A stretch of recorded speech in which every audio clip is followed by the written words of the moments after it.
Hey, FLW fans, thanks for joining us on FLW Live. We're here at the registration meeting for the 2014 Forrest Wood Cup in Columbia, South Carolina. If you follow fishing, you know who this guy is right now because he is the hottest stick in bass fishing. It's Andy Morgan. Andy, you've got a lot of titles. Angler of the Year, they call you the greatest of all time, Mr. Consistency, dozens of top tens, but the one you don't have is Forrest Wood Cup.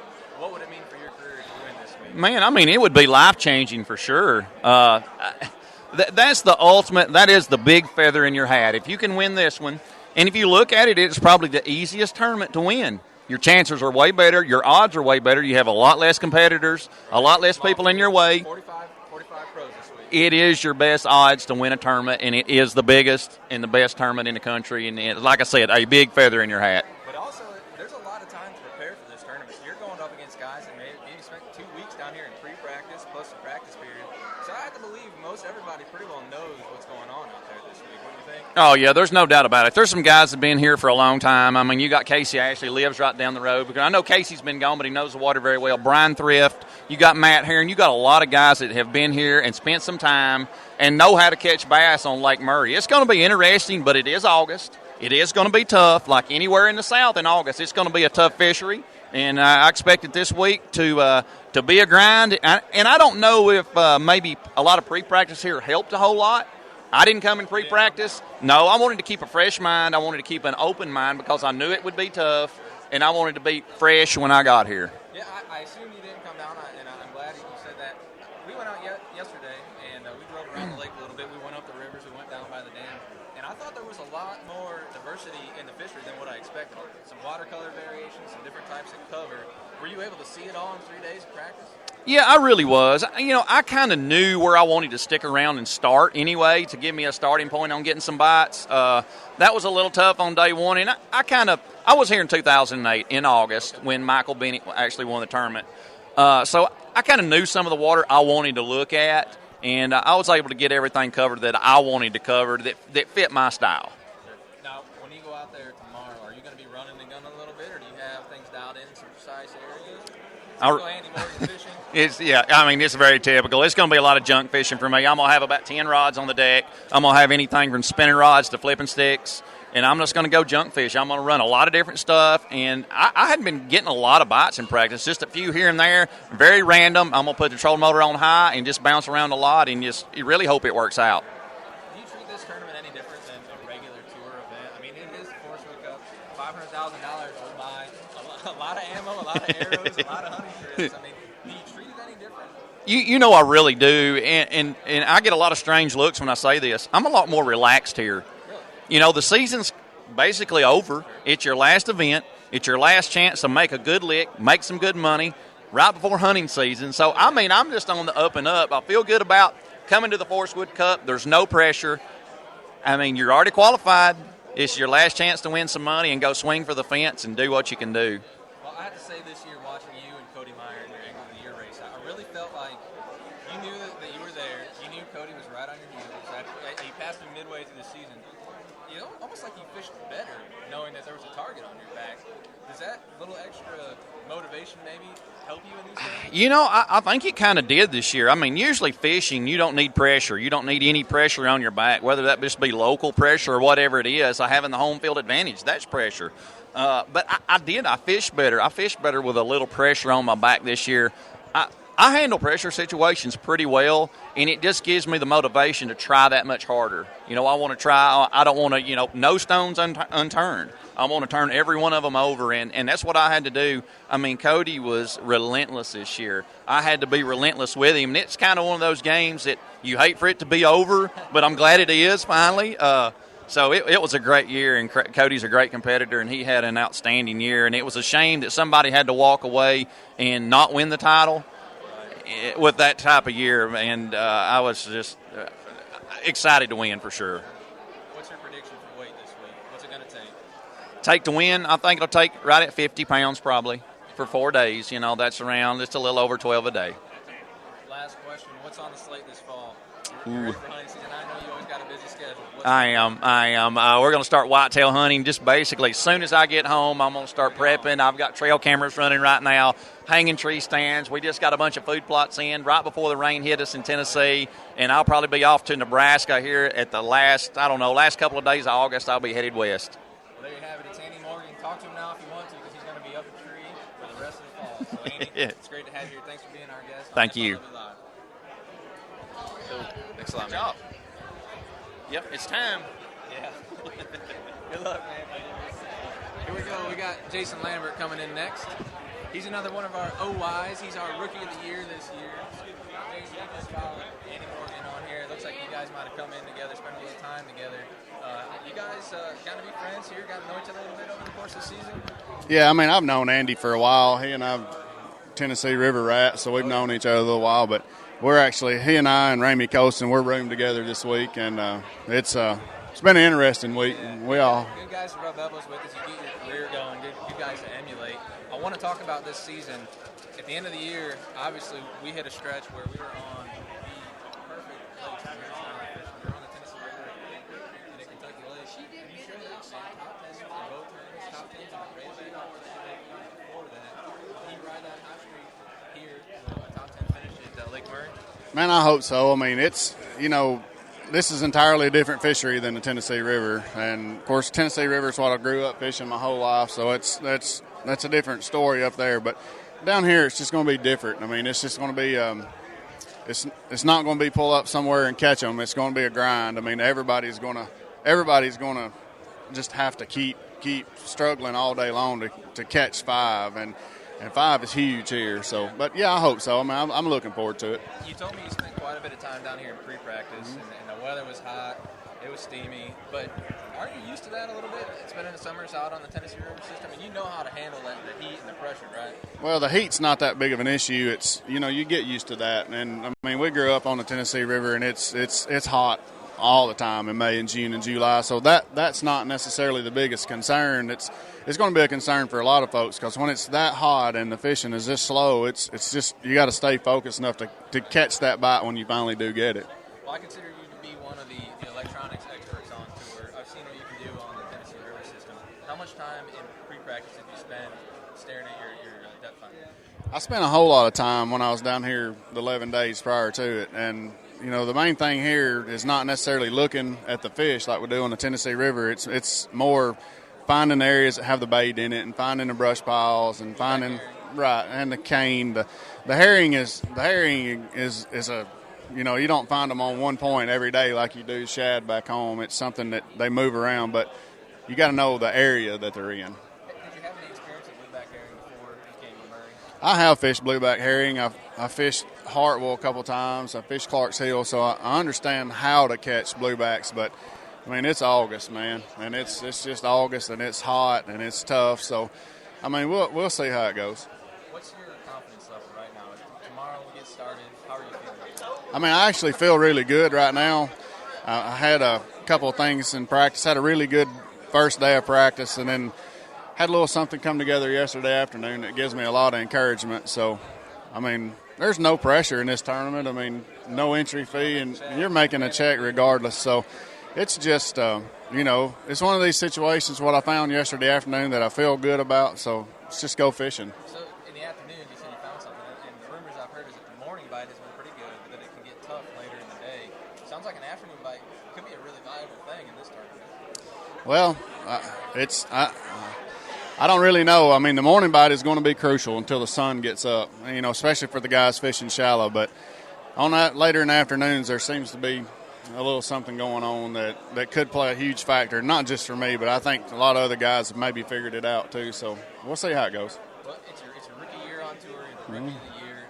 Did you ever think that this is how your season was going to go? Win the rookie of the year, make it to the Cup, have a shot at $500,000? I mean, that's a pretty stout way to start off your career. Well, coming into the season, one of my goals was to try to win that Rookie of the Year, and I knew it was possible just with the schedule lining up like it did, especially the last 2 tournaments. But it's not every day you get to fish for $500,000. I mean, it's there's 45 guys here competing for $500,000. That's pretty good odds too. So it's a pretty neat deal. It's cool. I'm looking forward to it, and I hope this isn't the last one. Yeah, well, we're thrilled thrilled to have you here. It was a lot of fun this year. We had a lot of conversations.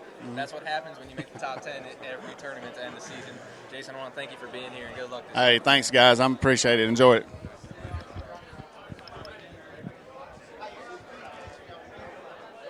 All right, next up, we've got Chevy Pro Brian Thrift. Have a seat, Brian.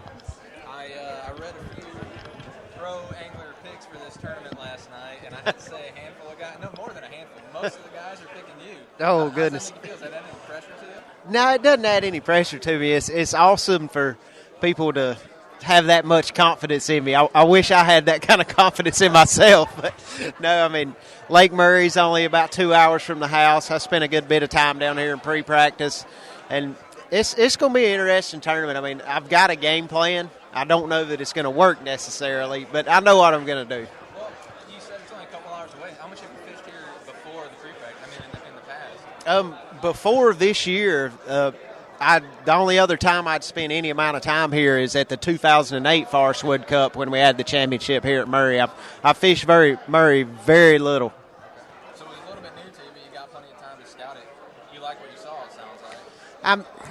Yeah, I mean, I figured out what I feel like I need to do to have a chance to maybe get a big bite and hopefully catch a limit, which I think that's going to go a long way. I think the guy that does well in this tournament is going to catch one big one all 4 days and catch a limit of 2 to 2.5 pounders to go with it, and that's going to win this tournament. Now, before we got started here, Andy Morgan was picking on you about how many rods you're going to have on the deck. They were taking wagers, I think, on over-under 30, 40 rods. So be honest with us now. How many are you going to have on the deck? I'm probably going to start out with about 12 rods on the deck. So it's is that standard, Brian? Yeah, that's about standard. Even if, like when I won at Rayburn this year, I caught every single fish I weighed in, flipping a Demiki knockout and on a chatterbait. That's the only 2 rods I threw the whole tournament, but every day I had 10 or 12 rods on the deck. I mean, just in case. But if I don't have something to trip over on the front deck, I don't know how to fish. Well, I want to go back to that Rayburn tournament because that was a great event. You kind of mentioned afterward that you had been maybe a little bit of a slump for a little bit, and then you started to climb out.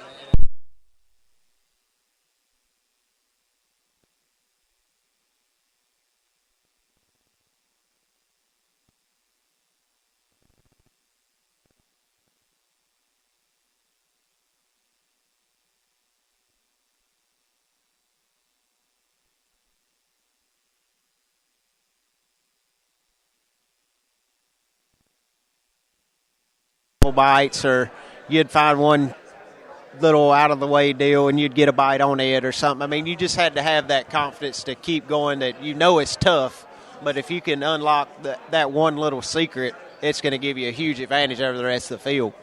Somebody mentioned something interesting about you that maybe overlooked a little bit for your knowledge of offshore fishing and your ability to use electronics in deep water. You usually think of you as a shallow fisherman, runner and gunner, fishing docks, fishing shallow cover, but really over the last few years you've rounded out your skills. You're doing it all, and you're being successful at it all. And I have to believe this is the type of tournament where you really need to have all those tools if you want to win. Yeah, I think you're going to have to do a little bit of everything in this event. And I do love fishing offshore structure. That's one of my favorite things to do.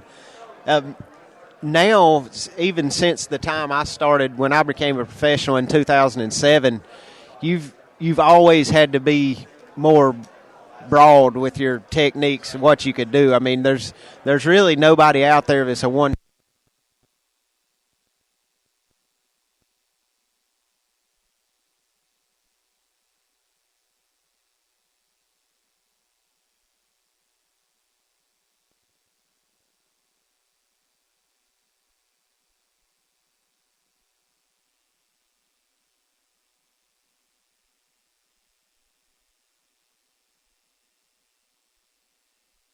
I swear you make 2 casts. Yeah. You gun the engine again, you'd be gone. And I wouldn't even have the camera out. And so we've come a long way in those few years, and I've been covering you my whole career with FLW, and it's been a blast. And I want to wish you the best of luck this week. You're going to be one of the favorites. There'll be a lot of eyes on you, but I have a feeling there's good things in store. Yeah, I'm looking forward to it. I mean, it's nice to have the Cup so close to my home. I mean, 2 hours away, that's nothing for us as much as we travel fishing now. But, I mean, so many friends and family from back home are going to make the trip down here to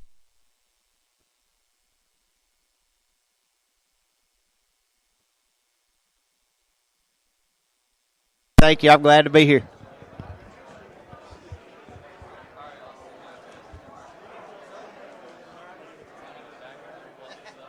Cool.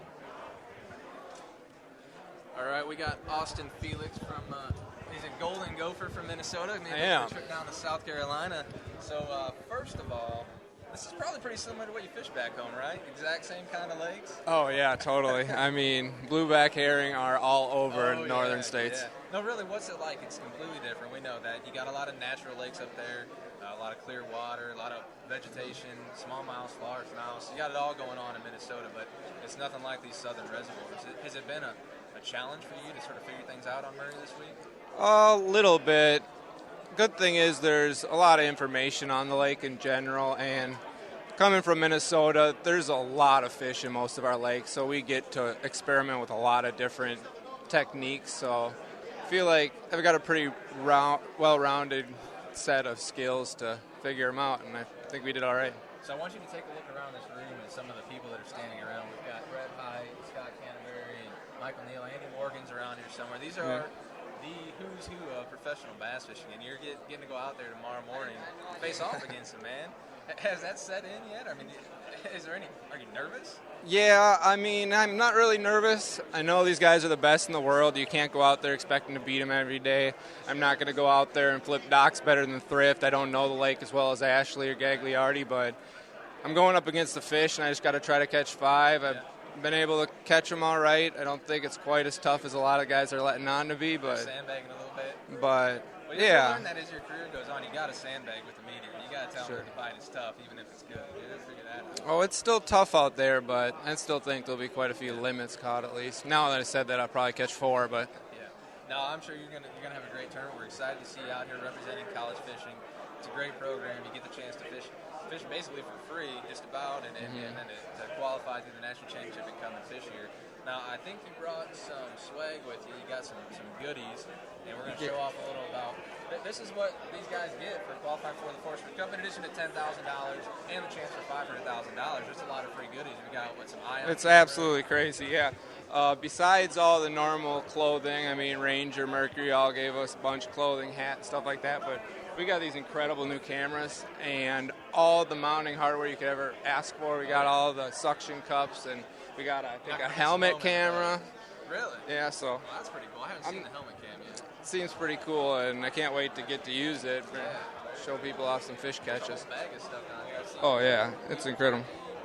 We got a bunch of, boat cleaner. Yeah, dude, they're loading you down.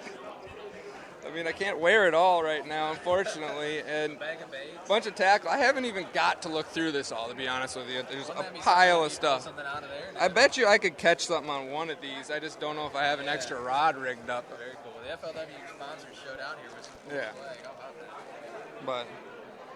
And Jif peanut butter. We got everything. We're covered. We do. I hope we got some Rice Krispie treats. That's about all I eat in the morning. Cool, man. Well, hey, we appreciate you being here. Before I let you go, I just want to finally, what's your take? How are things going to go for you? I mean, what's your confidence like? Do you think you got a shot at this thing? I don't know. I'm quietly confident. I know I can catch some fish out there. I've been catching bass every day, but as the sun, I don't know if it's because I'm running out of new spots or what, but the fish seem to be getting a little bit smaller as it gets closer to tournament day. Not what you want, but I'm not going to run out of spots to fish. That's for sure. Okay. Well, cool. We'll follow you out there in a bright gold boat. I think you got running around out there. I saw you yesterday, and I said, I think that's Scott Suggs out running around. Well, I didn't have my contacts in here. It was Austin in the Minnesota boat, but we're happy to see you out here, man. Best of luck to you, and I think it's going to be a blast in the tournament. You're going to have a wonderful time. Appreciate you guys. FLW has been awesome. All right, man. Thanks a lot. Thanks.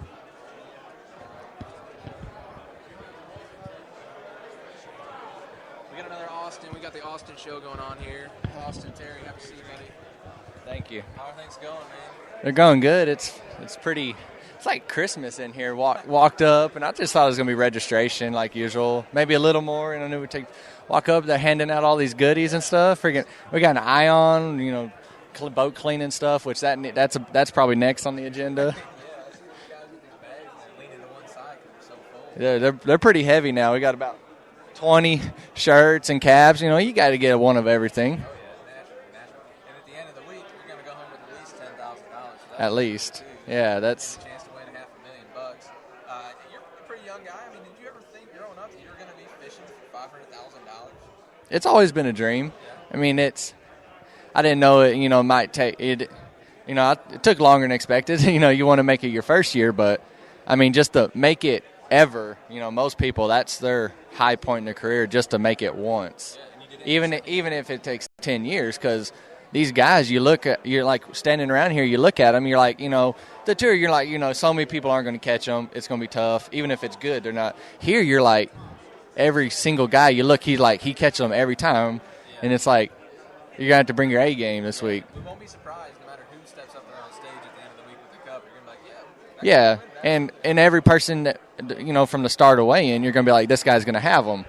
So it's going to be exciting. You didn't make it your first year. You talked about that. You made it. This is your second season. I mean, was there a learning curve involved in your first year on tour? I have to believe there's a lot of stuff that you just haven't seen and experienced yet. And now you're out there on the trail with these veterans. It's got to be a pretty big challenge. Yeah, there's definitely a huge learning curve, but I think most of it was probably just like I definitely fish different now, and it's like definitely the first year, and that was, you know, coming up, that was probably my weak point. First starting, like when I went to the Railvacs, is just not having enough experience on different lakes. Hardest part was trying to figure fish out on new lakes, different new techniques. You know, within in 3 days. That was probably the hardest point, because I knew I could catch them. It's just having to learn how to find them, and not just like, you know, find the pattern that's going on now, and then schools of fish. You know, the stuff that can replenish day 2, 3, learning how to fish new water. You know, if you run out and just adjusting. But this year, I definitely found myself fishing a lot more relaxed. Each tournament went making better decisions. Not worrying if I only had 1 or 2 fish early, knowing that I'm going to go to the next spot and I'm going to catch them. You know, just kind of letting things happen. Like Kentucky Lake, my second day, we caught everything. Me and my co-angler both caught everything we had in the last 20 minutes and had to come in. And that's what got us checks. There's definitely something to say for fishing relaxed. Andy Morgan, to me, is the most relaxed guy out on the water. And obviously, he's been the most successful angler over the last 2 seasons. Is there somebody out here on tour that you really emulate that's sort of been an idol or a mentor to you as you develop your career? I mean, really just all these guys. I mean, they're all mentors to me. I mean, they've all been doing it longer and everything. And, yeah, I mean, just like Brent Ayler and the Thrifts and everyone, they're just like if you haven't been watching a tournament and you look at the results, you start there at the top and you expect to see their names. Like, you definitely want to be one of those guys. Like, when someone pulls up the results, after 4 days, they want to start at number 1 and see your name right there and somewhere in the top 10. But just, you know, just trying to be always on them, always consistent, catching fish. So this week, now, we're here at Lake Murray. You had some time on the water. What's your impression, man? You feel confident? No, it's definitely very tough. But it's, you know, that's probably how a world championship should be. Maybe not quite this tough. You know, you're always going to say, but that's probably how a world championship play out. I mean, it's really going to I mean, it's probably the biggest grind tournament I've ever going to have to be a part of so far, just because, like, just trying to get 5, and especially you're trying to get 5 big ones, not 5 period, because 5 period is hard. 5 14 inches is not easy. If not, you know, I ain't done it every day, so it's been tough. And then you got to go out there and catch 5 big ones, because you're fishing to win. That's the thing, is like, you pick what you think your best shot of doing it is, and you go out there and try to do it. And if it happens, or at least you have a good day, you have a good day. If you have a bad day, you can say, I went out there and fished the way I thought I needed to win. Your best shot. And that's what I'm going to go do the first several hours. I'm going to go fish. You know, I had a bad practice, but we had a couple bites early, and we might have figured something out late. We did catch a big one and we looked at a couple other good ones come up on our bait, and, you know, hopefully can run with that. And, you know, some of those bites were pretty late, or like, you know, around midday when we haven't been getting bit. So hopefully we can run with that and have a good day, and at least just get the ball rolling and not, you know, drop out of it. You know, definitely got to make the third day first. You can't win it on the first day, but they always say you can lose it, but it's tough enough that you got to catch something to give yourself a chance at least making that third day, because even if you make that third day, I think it's still anybody's game. Anybody can have a big day, and anybody can zero just as easy. We're excited to see you out there. I know we're going to have a lot of TV coverage, so I'm sure we'll find you out there on the water. And I want to thank you for being here and give us a little insight on what it's been like to get your career launched. And we're excited for you that you got the shot to fish the Forrest Wood Cup this year. And I'm sure this is going to be the first of many. And one of these days you're going to be one of these guys that we say is always up there at the top. I sure hope so. Hopefully that's next year. Start that. You know, I had a good year though. Yeah, 16th in the AOI, awesome season, and finishing it up here at the Forrest Wood Cup. Thanks a lot, man. All right, thank you. Good luck to you this week.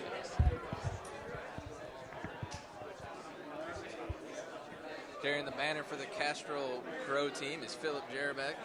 Have a seat, Philip. I got to tell a story quick before we get into this. My first bass tournament at FLW was in 2007 at the Forrest Wood Cup, and I rode along with you and your uncle David Dudley in practice, and got this photo of him diving down under the water to retrieve a crankbait that was hung up on literally a bag of rocks. And you told me that wasn't the first time he'd done that all week, and I just have this feeling that over the years that you spent with David learning to fish, that you probably got quite a few wild stories about your uncle like that. Yeah, there's so many stories. Yeah, David Dudley stories. It's just I couldn't tell them all here. Some of them aren't appropriate for the camera, you know. But I mean, him swimming down literally 21 feet to the bottom and picking up like a 50-pound potato sack full of rocks. And swam the rocks the whole way to the top to get back his favorite crankbait. You know, and I think he finished in the top 5 or something like that at the Cup, and I think he caught most of them on the crankbait. So it might have been worth it. Yeah, that was cool. I'll never forget that moment. That was my introduction to David Dudley and our FLW tour. But now, I mean, you're here now. You're fishing from the front of the boat. You've been at it here for a couple of years, and now you made your first Cup out of the front. You fished a couple as a co-angler. This is your first one as a pro. How has it transitioned, man, in handling the pressure of this big tournament? The pressure hasn't started yet. I mean, this tournament doesn't start till tomorrow, and I haven't really felt the pressure yet. It's just like another event. Yeah, the opportunity to step to the front of the boat is, it's definitely a whole game changer. It changes everything. So there's not much better training ground than as a co-angler with FLW to fish those other Cups. I've sort of seen what goes on, know what I need to do and focus on, but I'm just going to go out there, try to keep a clear head, and hopefully catch a bunch of big fish and not have to worry about a whole lot. What's your impression been of Lake Murray so far? I think it's a beautiful lake. It has probably more turtles and gar than any other lake I've ever seen. The bass I'm not so sure about, but it reminds me a lot of my 2 home lakes, Bugs Island Lake and Smith Mountain Lake. They're almost identical. You put those 2 lakes together in Virginia, and it looks just like Lake Murray. So I'm pretty comfortable. Water clarity and water clarity, the docks, the deep, same type of deep structure, some trees and brush piles, and even Bugs Island is a blueback herring lake also. So it's pretty similar. I mean, this lake sets up a lot like the lakes back at home. So I bet a lot of the people who are picking their favorites for this tournament didn't know that, didn't realize that those are the lakes. Fishing, so you're kind of a sleeper pick. I like the sleeper pick. I don't like to come in with all the hype, and I like to sort of come in under the radar and just be able to go about my work and not have to catch too much attention about you're supposed to go catch them. This is your home lake or nothing. I sort of like the opportunity to sort of have a understanding of what's going on, but not be in the eye as much as someone that lives here like Anthony Gagliardi. So I remember on the last day on the second day at Kentucky Lake this year, the last tournament, we were watching as all the Angler of the Year rankings kind of came in, and obviously Andy and Cody had that wild race, and it was going to go another day. Yeah. We also saw that Anthony Gagliardi snuck in one of the last slots. But there was you too sneaking in one of those last slots. I mean, what was that like when you saw? It was unbelievable. I mean, just to make the Forrest Wood Cup is what everyone strives for all year. And like I went out the first day, I had over 16 pounds. Come to weigh in, I'm like, wow, I'm doing really. That's good. That's going to keep me up in the points. And then I look and I'm like, still on the bubble. And I'm like, oh my gosh, like.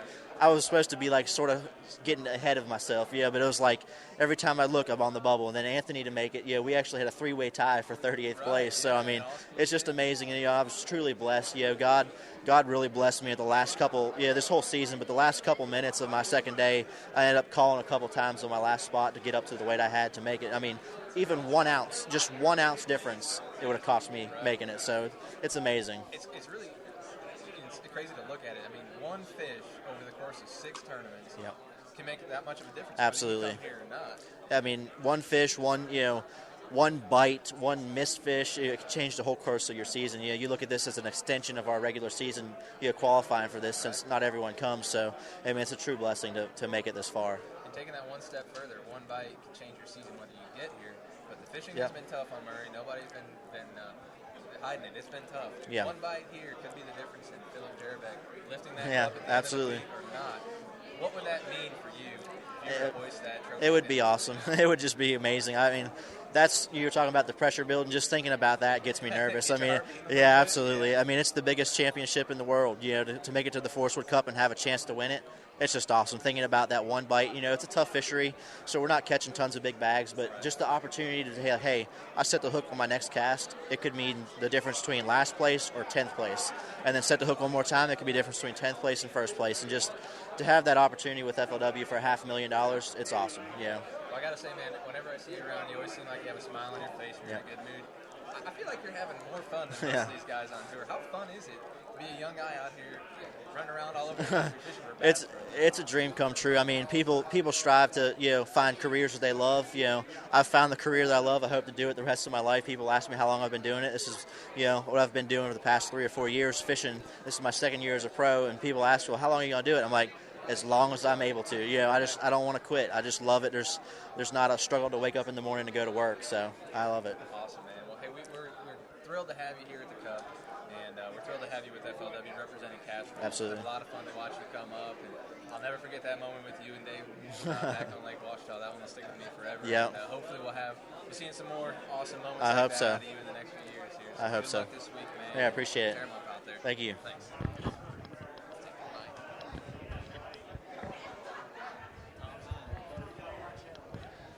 He came all the way from La Crosse, Wisconsin to be with us here today. It's Tom Monsoor. How you doing? Good, Tom. How's it going?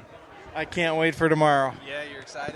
I'm really excited. This is going to be fun. How many of these Forrest Wood Cups have you fished in your career? I think this is my 7th. And it never gets old. Oh, no, it's just a thrill of a lifetime, every one of them.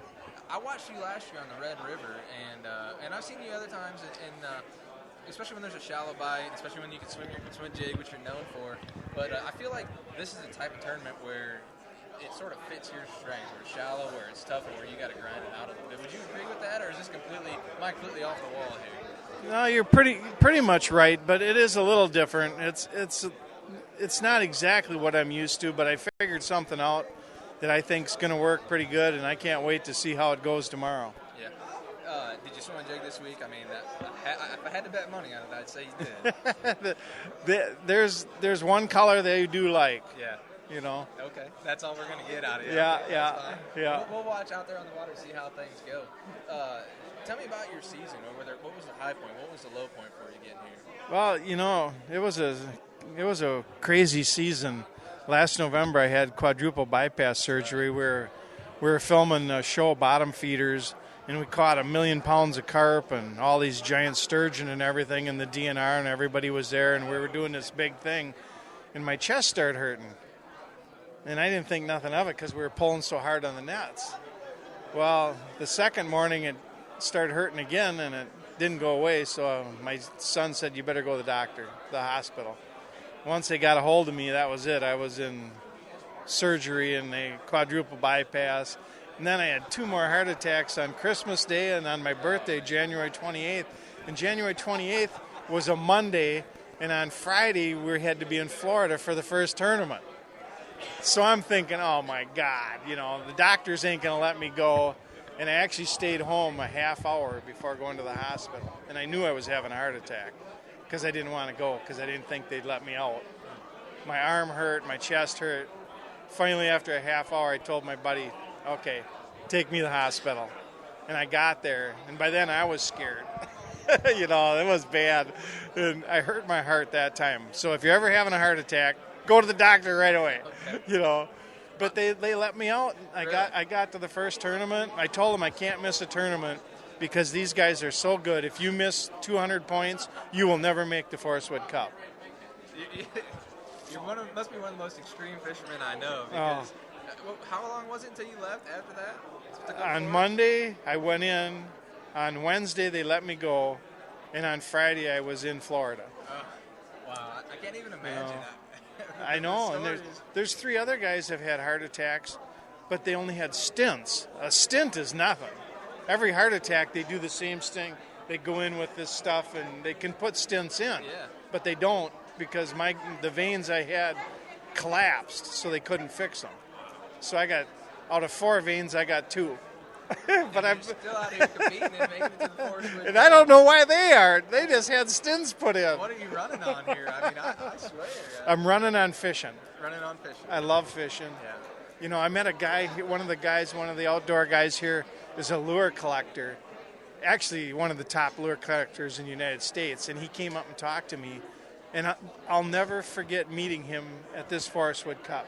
He showed me pictures of the neatest old lures I've ever seen, and I've got a collection that would blow any normal man's mind. Really?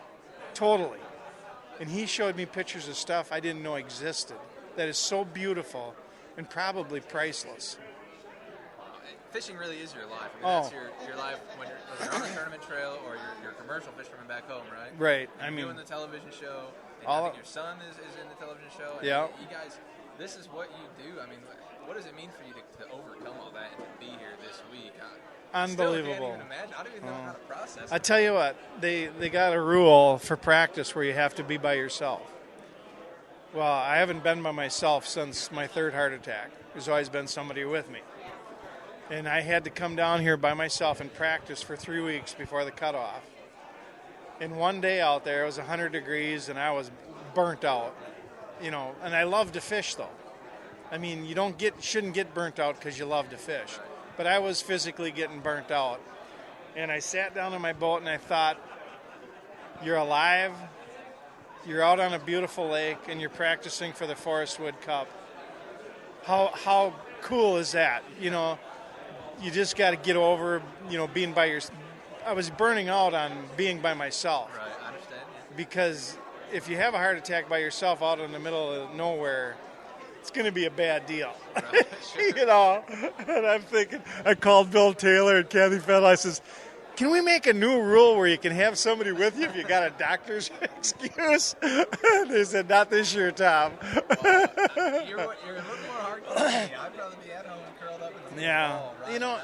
And there's a couple other guys like Clark Wendland and Spencer, Ron Sheffield, you know, and they're not with us right now.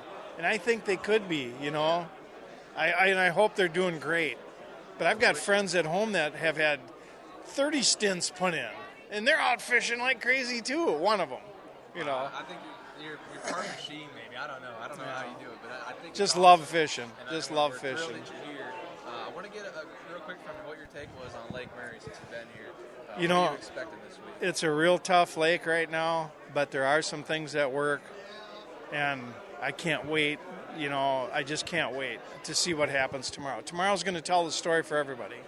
We're going to see what's really going on with Lake Murray tomorrow. I think you're going to see some big bags. I think it's going to be better than people are talking. Really? And $500,000 would probably make you feel a little bit better health-wise if you catch that big fat I'll check. be buying a lot of antique fishing lures. So watch on eBay when the price starts to skyrocket on all those old baits. I got a connection right now with that guy right there. And I will be buying some from that guy when this is over, even if I don't win it. You But know? you get $10,000 no matter what. So Yeah, no matter what. I'll buy be. a lot of baits. Yeah, well, not many. He's got some baits that are 20, 30, $500,000. Wow. Okay. I mean, this So now guy. you do need to win, This is what guy you're saying. really has some baits. You I need mean, to win so that you yeah, can afford to buy yep. just a couple of those. Yep. I can't wait. I just can't wait. Well, Tom, we are thrilled that you're here, and I know you went through a lot this season, but I'm glad that you're here, and you seem happy, and you seem healthy, and you seem excited.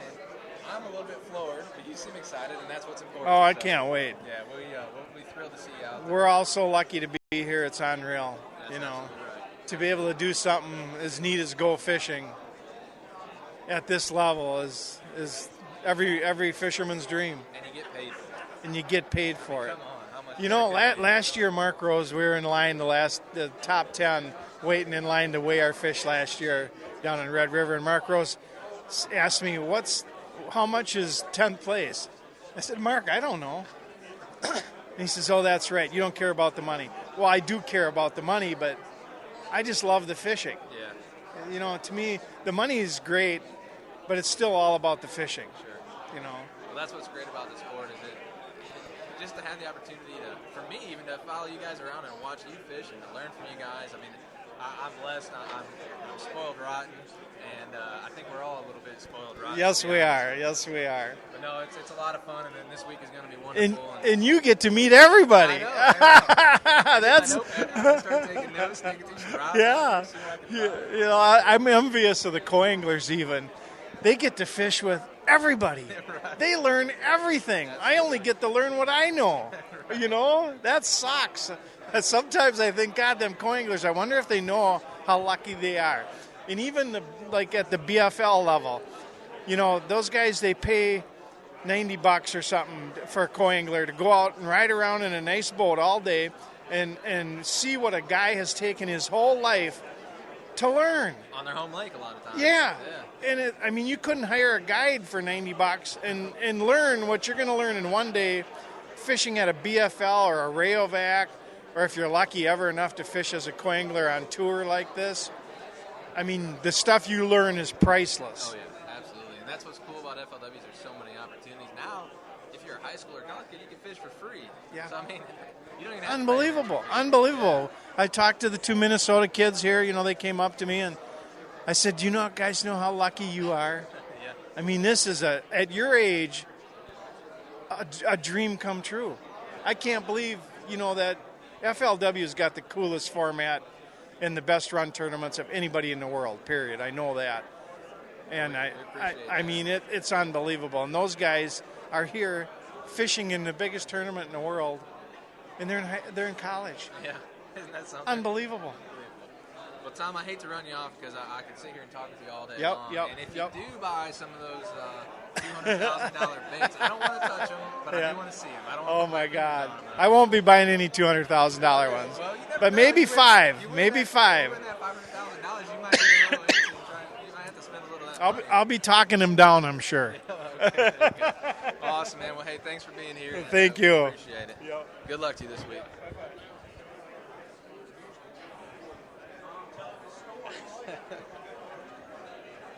All right, we got Barry Wilson coming up, and have a seat, Barry. If I'm not mistaken, your first Forrest Wood Cup? No, this is second. Second one. Third year, but second cup. All right, so you're off to a strong start. There's some guys that fish for a long time and don't make two Forrest Wood Cups. Is it different this year coming in, having been through the show before? Do you know a little more what to expect? Yeah, I think last year it was being my second year.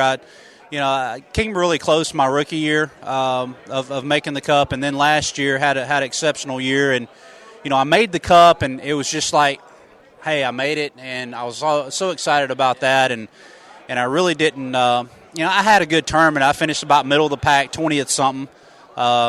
Missed the top 20 cut, but I don't think I really had or felt like I had a shot at winning. Whereas this year, coming into it, my whole game plan and everything, my whole outlook is, hey, I'm swinging for the fence. We're all getting paid, so it doesn't really matter. We're going to get a check, but the first place check versus 45th place check is a huge difference. So, I thought about, hey, I'm going to swing for the fence this time and try to, see if I can put myself in a situation to win it. And after my practice, I feel very confident in that. Well, I must say, going back to last year at Grand Lake, you had a really good tournament, and I caught a couple of big bags over there. And I feel like ever since then, you've just been rolling. Like your confidence seems high. You've been having a lot of success.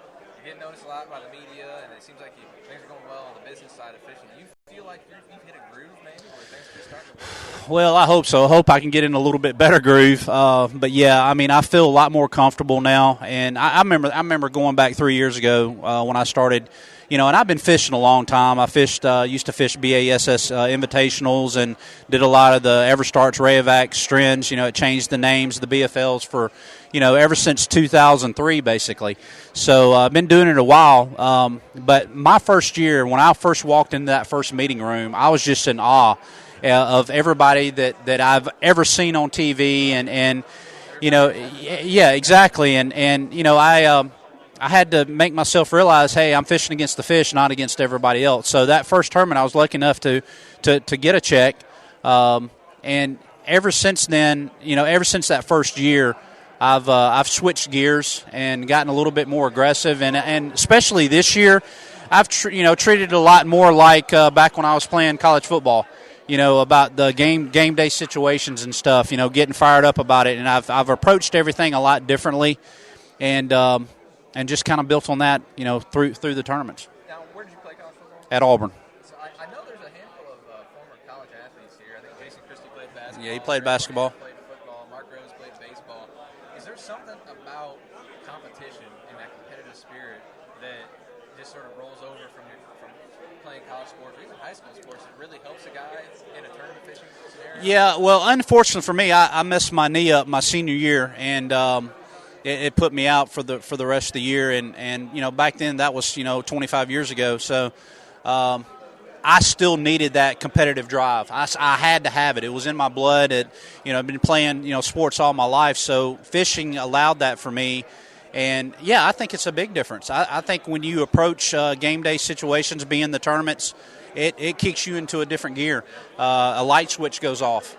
And fortunately for me, that's kind of the way it's been for the last 2 years. I've kind of realized how to control my emotions and especially getting out there and even practice about getting out there and trying my best and, Lord willing, have good tournaments.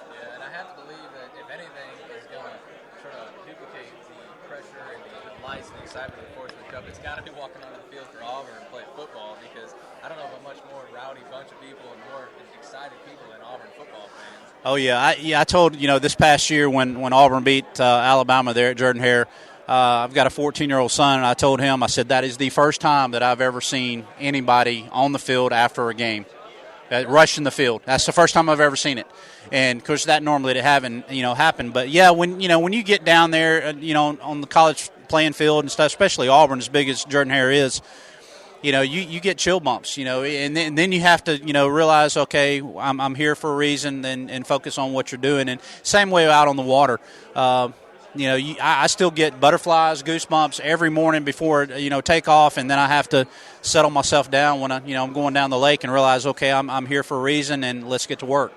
So yesterday I talked to you at Media Day, and you and I have gotten to talk together a lot over the last few weeks. You've had some really good tournaments, the Rayovac at Kentucky Lake, and the Pickwick Tour event. I know you finished in the top 20 there, so we've had a lot of time to chat about things, and that's a good thing, because that typically means you're on them. But yesterday at Media Day, you kind of hinted that you might have a little something figured out there this week. How are you feeling now on the eve of it? Still pretty confident? Yeah, I'm very confident. I'm very nervous, though. I feel really good. I had 2 really good days of practice, and one day, the second day was it was kind of mediocre. It took me a while to get bit, but I got on something late the second day of practice, late that evening, and I went back out yesterday morning and duplicated it. And within the first hour and a half, I had 10 quality keeper bites and saw every one of them. And I had one over 6-7 pounds. I mean, several 3s and 4s. It really blew my mind. So that really built up my confidence. But there again, it's going to be tough. It's going to be a grind, and I know that. And I'm a little nervous about it because I just hope and pray that they do bite. And there's no guarantee that they will bite. So I'm looking forward to it, but yeah, I am a little nervous about it because I just hope I can get bit. And if I do get them to bite, it could be incredible. So what would that feel like if you were to go into the final day of the Forrest Wood Cup and be in the top 10 and have a shot at this thing? I mean, what would that mean to your career and to you personally? I mean, how would that be? It'd be life-changing, absolutely. To be able to win the Forrest Wood Cup. And the way I look at it, and I have for several years, the best anglers, and I know you have the argument of, with BASS, but honestly, I really seriously think that on the FLW, there's, of course, a lot more of us than there is on bass, but there's better anglers here, so to be able to beat them, and that'd just be absolutely life-changing. It'd be incredible, and it'd be all, a gift from God for sure, because it is hard enough to win just a regular tournament or even a top 10, top 20. I mean, it's very difficult with this type of competition, but to win it, it'd be absolutely life-changing. Well, I guarantee you we will have a camera out there, and we'll be watching you first thing tomorrow morning, because you already clued me in that you might have a little something going. So, and it sounds like you're pretty excited, and I know the nerves are probably going to kick in when we get there, but I think it'll be fun to see how everything shakes out. Oh, yeah, I'll be a nervous wreck in the morning for sure. But, I mean, there's about an hour and a half, 2-hour window, basically. And if you can capitalize on that, it could be life-changing. Absolutely. Capitalizing, it sounds like it's going to be the key all week. If you get that opportunity, you got to snatch it.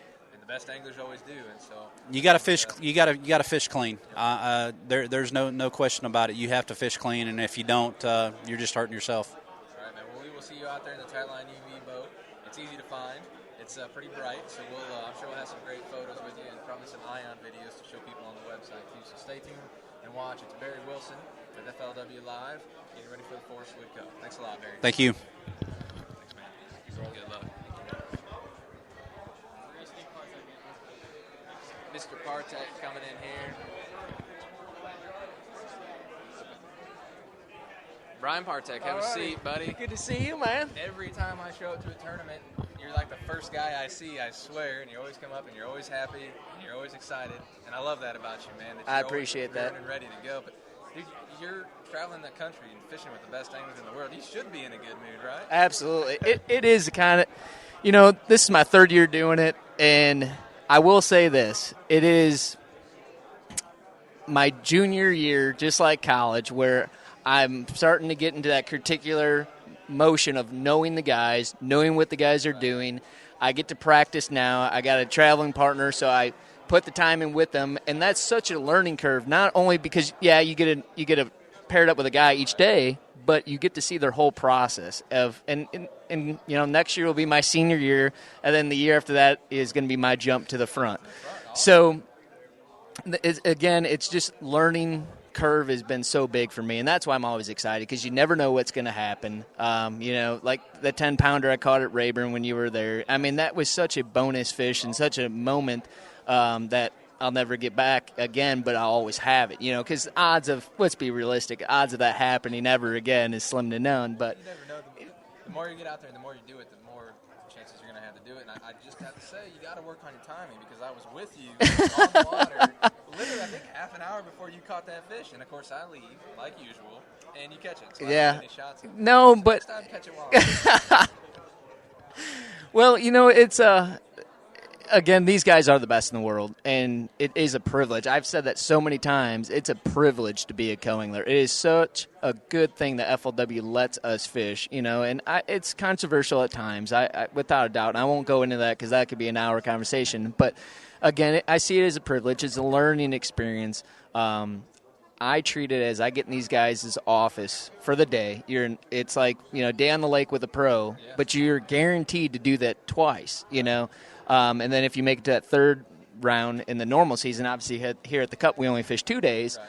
But it's that bonus round, and you get paid, and it's like a paid internship to a point. You are gambling, you're not guaranteed a paycheck, but I'm a certified special ed teacher, and I went through my whole internship.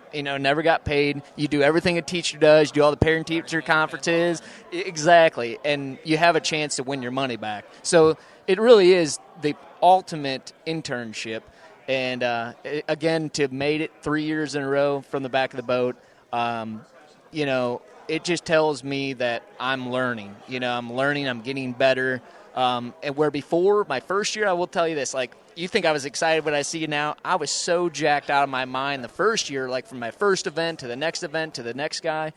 And I got spun out a few times because I got too excited, too worked up. And now I'm at that point where I know what I need to be doing, stay focused, and I go into every event, you're getting 5 bites. That's it.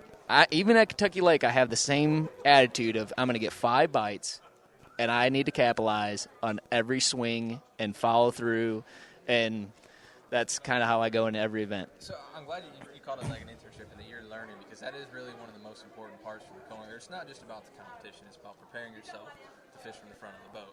And it sounds like you've got the right mindset there. But coming into this tournament, I mean, you want to try and win the Oh, absolutely. one way or the other. So what is your game plan fishing behind one of the 45 best anglers in the world right now? What's your game plan? Well, first I should start off by saying they're fishing for $500,000. Okay, so you're at the Super Bowl. There's really no other sport where an amateur is in the same realm as that person competing, So I go first off with the attitude of I'm not competing against them. I'm going to be very respectful of them, and I'm not fishing for their fish, so to speak. And I say that by saying if I do catch a fish, I caught that fish fair and square, and the odds of them, they already probably had a throw at it or et cetera, et cetera.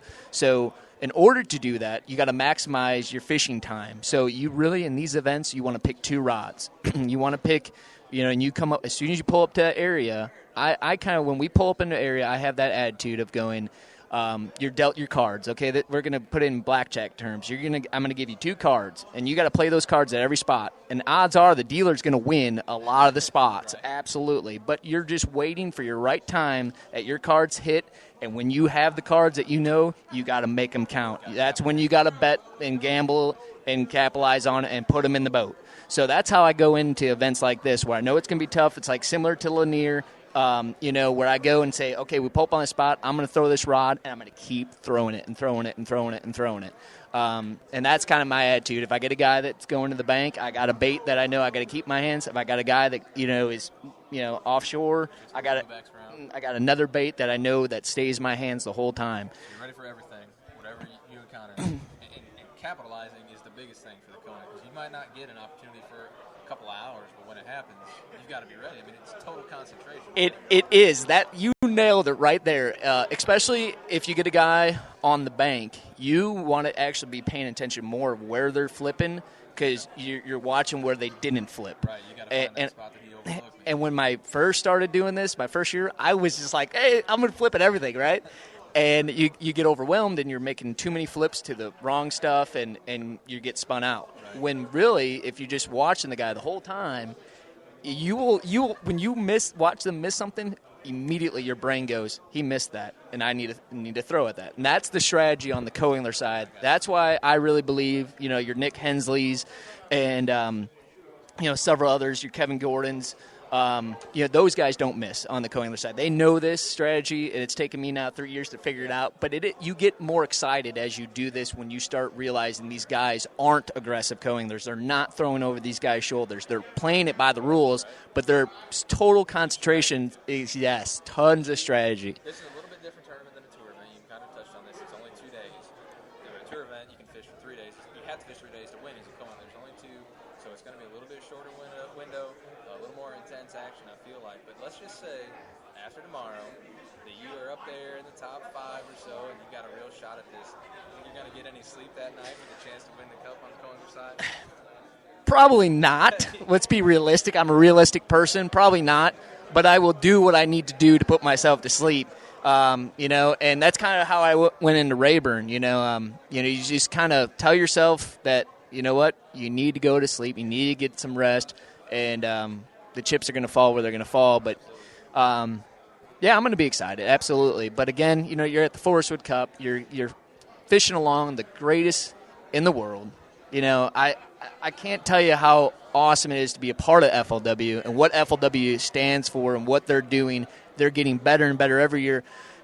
Making the cup, when I walked in today, you go up to the table and you say if you're a pro or co, and they were handing out all this cool stuff, and I was like, "Is this mine?" Like I was like, I'm a co-angler. Are you sure this is for me? And it's just really cool to see the sponsors doing that and making it a big deal, making you feel like you accomplished something. Again, you're a co-angler. This is the highest you can be in the world. For what I know, this is the highest level as an amateur you can make it to. So it is special. It is special, and it's awesome. Well, I can say that you have accomplished something getting here, and you're a class act, and you're a great representative for what the co-anglers sport is all about with FLW, and we love having you here. And I don't know, it's going to be weird when I start coming to tournaments and you're fishing on the front of the boat. Hopefully you still come up and you chat me. Oh, absolutely. Absolutely. I look forward to that. And, again, a lot of things have to happen. This is gambling. It is a gamble, everything that you do, but it's a controlled gamble. It's strategy. And it's one of those sports. That's why I'm so addicted to it. Is that it's the highest of highs and it's the lowest of lows, and you have to catch them every day. So I appreciate the interview. It's really awesome to be here. Well, thanks for being here. Thanks for joining us. And I think we're having some tech issues. Let me have your microphone. We're having some technical difficulties, I think, but we're back at it here, and we're wrapping up here with FLW Live from registration. It's Brian Partak. I'm Kurt Niedermier with FLW. Thanks for joining us, and stay tuned to FLWOutdoors.com and ForrestWoodCup.com all week long for all the coverage. Live videos coming at you from on the water, from at the weigh-ins, and tons of photos and videos. We're going to be out there in force, so stay tuned, and we'll see what happens. Thanks a lot.